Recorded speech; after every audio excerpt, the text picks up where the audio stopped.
बिल्कुल।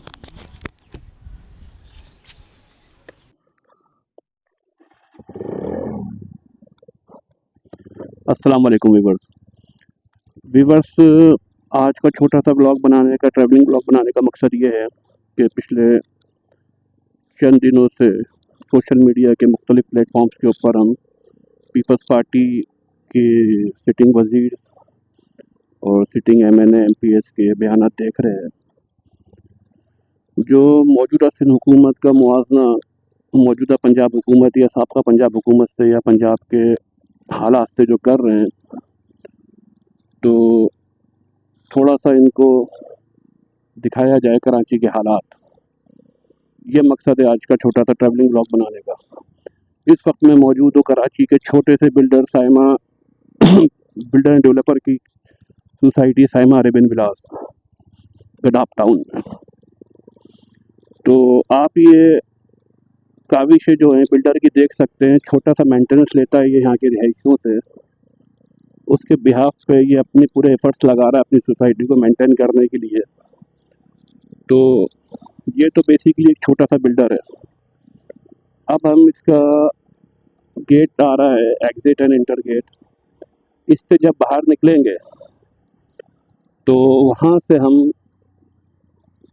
सिंध हुकूमत की डोमेन में दाखिल होंगे। तो वहाँ से फिर हम आपके सामने कराची शहर की मंजिलकशी करते हैं कि हम एक इंटरनेशनल लेवल के शहर में रह रहे हैं या अनफॉर्चुनेटली वाकई खतरों के दौर में रह रहे हैं। मैं ये लफ्ज़ बोलने पे मजबूर हूँ कि शर्म मगर इनको आती नहीं कि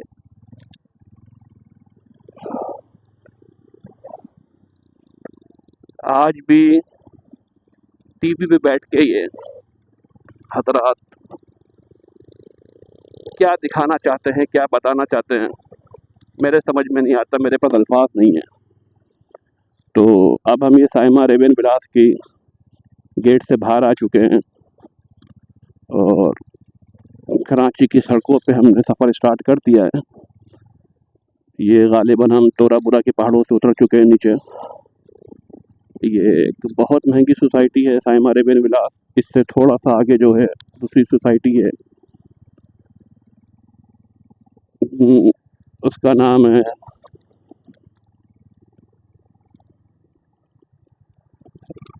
इस वक्त ध्यान में नहीं आ रहा, GFS बिल्डर्स एंड डेवलपर्स। तो इतनी बड़ी बड़ी सोसाइटीज़ हैं। अब उससे बाहर निकल के हम कराची शहर की हदूद में दाखिल हुए हैं। मीन्स कि मतलब बिल्डर के डोमेन से बाहर आके हम हुकूमत सिंध के डोमेन में दाखिल हुए हैं। तो अब आप देखिएगा माशाल्लाह दुबई के तर्ज पे हमारी रोडें हो चुकी हैं। दुबई तो क्या, पंजाब के तर्ज पे हो चुकी हैं। तो अभी यहाँ से हमने सफ़र छोटा सा तय करना है। साइमा अरेबियन विलास से लेके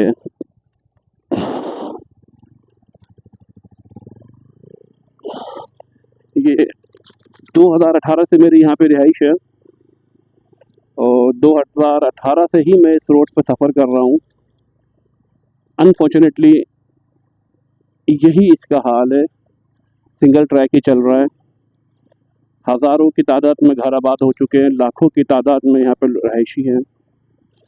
और आपको एक बात बताऊं कि यहाँ पे टोटल रहायशी जितने भी हैं दरमियाने तबके के पढ़े लिखे रहायशी हैं। 100% गैस का बिल यहाँ से वसूल किया जाता है, 100% बिलिंग है KE की। और इस तरह जिन लोगों पे फेडरल टैक्स या स्टेट टैक्स लागू होता होगा वो 100% पे भी करते होंगे। अच्छा, एक चीज़ और आपको चले लगे हाथों दिखा दें। ये एक हज़रत यहाँ पे खड़े हुए हैं ट्रैफिक वाले।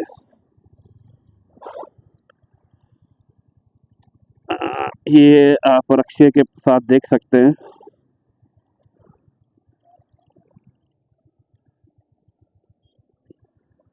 ये इन्होंने देखा, अपना हिस्सा लिया, इसको साइड करा बेचारे को। अच्छा, ये अनफॉर्चुनेटली कराची शहर के ऊपर किधर से मेरिट की धज्जियाँ उड़ाते हुए लाके मसलत कर दिए गए हैं ट्रैफिक वाले और पुलिस वाले कि इधर तो कोई ट्रैफिक की रवानगी का मसला ही नहीं है इस रोड पे, पर यहाँ पे ये खड़े रहते, इत्तेफाक है कि आज एक खड़ा है, अदरवाइज दो दो तीन तीन चार चार ग्रुप बना के खड़े होते हैं, साथ में इनके पुलिस भी होती है ताकि लोगों को डराया धमकाया जाए। और इनका सुबह शाम का यही काम है कि किस तरीके से वसूली की जाए। अनफॉर्चुनेटली बस हमारे अलमिया यही है। इत्तेफाक से मेरा ये हम अंडा मोड़ पहुंच चुके हैं। अब अंडा मोड़ से हम नॉर्थ कराची वाली मेन शाहरा पे चढ़ेंगे, क्योंकि हमारा सफ़र जो है यहाँ से साइड एरिया का है और ये भी ट्रैक एक ही चल रहा है 2000 से तकरीबन। ये कोरोना से पहले से ये रोड एक ट्रैक चल रहा है, क्योंकि दूसरा ट्रैक जो है इन्होंने खुदा हुआ है पूरा, और ये 2000 तकरीबन 20 से ये रोड खुदा हुआ है। अगर आप थोड़ा सा दिखा सकूँ मैं आपको, ये देखें, और जो ट्रैक चल रहा है इसका भी हाल देख लें। और ये करोड़ों की नहीं तो बोलूँगा मैं लाखों की आबादी इस एरिए में मुक़ीम है, और सैकड़ों और हज़ारों की तादाद में रोज़ के हिसाब से आमदोरफ्त होती है यहाँ से गाड़ियों की, छोटी बड़ी गाड़ियों की, रिहायशी गाड़ी हो गए, कमर्शियल हो गए, पैसेंजर गाड़ियाँ हो गई, यहाँ से इनकी आमदोरफ्त होती है। ये देखें, अगर मैं आपको दिखा सकूं, मेरा कैमरा अगर वहाँ तक देख सके, ये दूसरे ट्रैक का हाल देख लें। और हम एक ही ट्रैक पे हम चल रहे हैं और डबल ट्रैक है ये, और लाखों की आबादी और सैकड़ों गाड़ियाँ यहाँ से रोज़ आमदोरफ्त होती है, जिसमें मैं भी शामिल हूँ।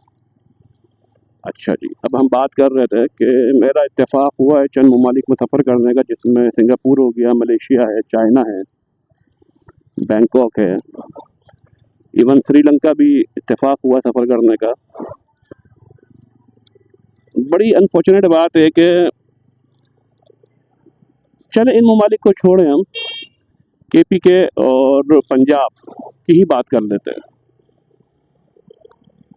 वहाँ पे पुलिस को या ट्रैफिक पुलिस को देख के एक आपको सुकून, इत्मीनान और सिक्योरिटी सी फील होती है। बट अनफॉर्चुनेटली जब हम सफ़र कर रहे होते हैं रोड पे, और जहाँ पे हम ट्रैफिक पुलिस और सिंध पुलिस को देखते हैं, तो हमारे अंदर डर और खौफ आ जाता है। हमारी पॉसिबल हद तक कोशिश होती है कि भाई हम इनसे किनारा करके साइड से निकल जाए। चले, आज ये हमारा मौजू नहीं है, पुलिस की कारकर्दगी का कभी और इस पे कोई छोटा सा ब्लॉग बनाएंगे, आपको कुछ सबूत देंगे। फ़िलहाल हमारा जो है इस कराची शहर की खस्ता हाली का है। ये आप कंटिन्यू देख रहे हैं, मैं इसी ट्रैक पे भी चल रहा हूँ। ये एक मशहूर ट्रैक है जो बहुत बड़ी आबादी के ज़ैर इस्तेमाल है।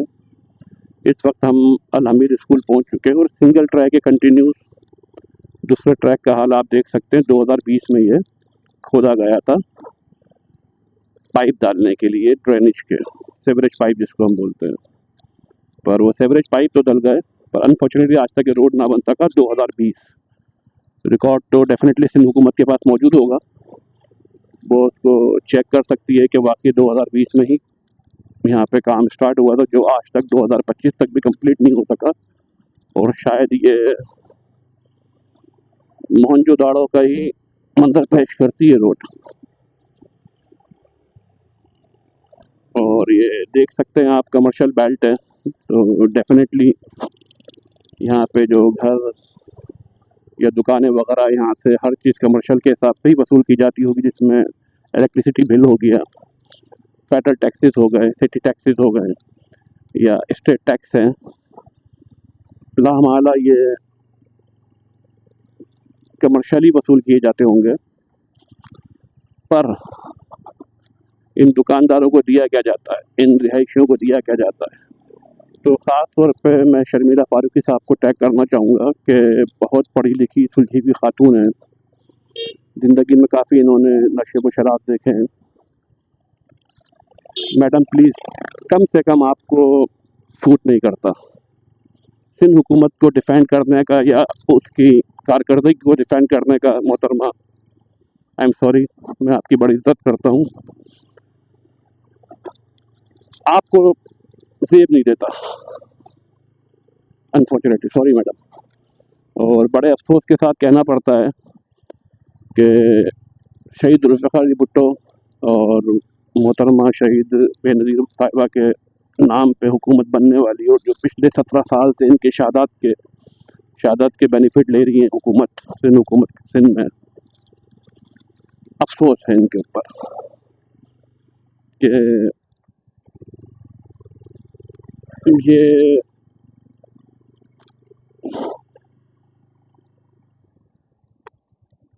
शहीदों के नाम पे इन्होंने वोट लिए हैं, शहीदों के नाम पे अपनी हुकूमतें कायम करी हैं।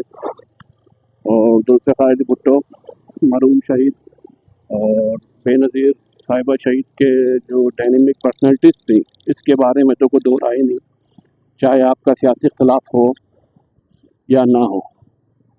शायद हो सकता है मेरा भी सियासी इख्तलाफ हो उनसे, पर पर्सनैलिटी उनकी पूरी दुनिया में पाकिस्तान के हवाले से जो उनके कारनामे हैं, काम हैं, जो अचीवमेंट्स हैं, सबके सामने हैं।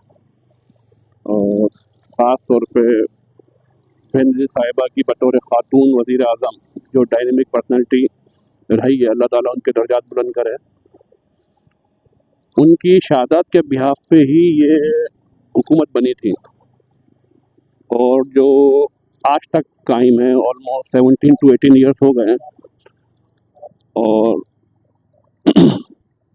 परवेज़ मुशर्रफ के दौर में, मुस्तफ़ा कमाल के दौर था जब निज़ामत का, उसमें जो काम हुए थे, तो उसके बाद तो कराची में गालिबन शायद डिफेंस क्लिफ्टन का नहीं बोल सकता मैं, दूसरे इलाकों में तो एक ईंट भी नहीं लगी। तो हम कंटिन्यू इस सड़क पर सफ़र कर रहे हैं जिसका हम तस्करा कर रहे थे। ये अंडा मोड़, साइमा रेबिन बिलात गडाफ टाउन से लेके अंडा मोड़ नॉर्थ कराची के 4-5 सेक्टर क्रॉस करते हुए आ रहे हैं, और अब हम ख्वाजा अजमेर नगरी थाने के बिल्कुल चौक पे पहुंच चुके हैं। और यहाँ पे हम अपने ब्लॉग का इख्तिताम करेंगे, क्योंकि यहाँ से कुछ साथियों को मैंने ज्वाइन करना है आगे के सफ़र के लिए। बहुत बहुत शुक्रिया साइमिन, अस्सलाम वालेकुम।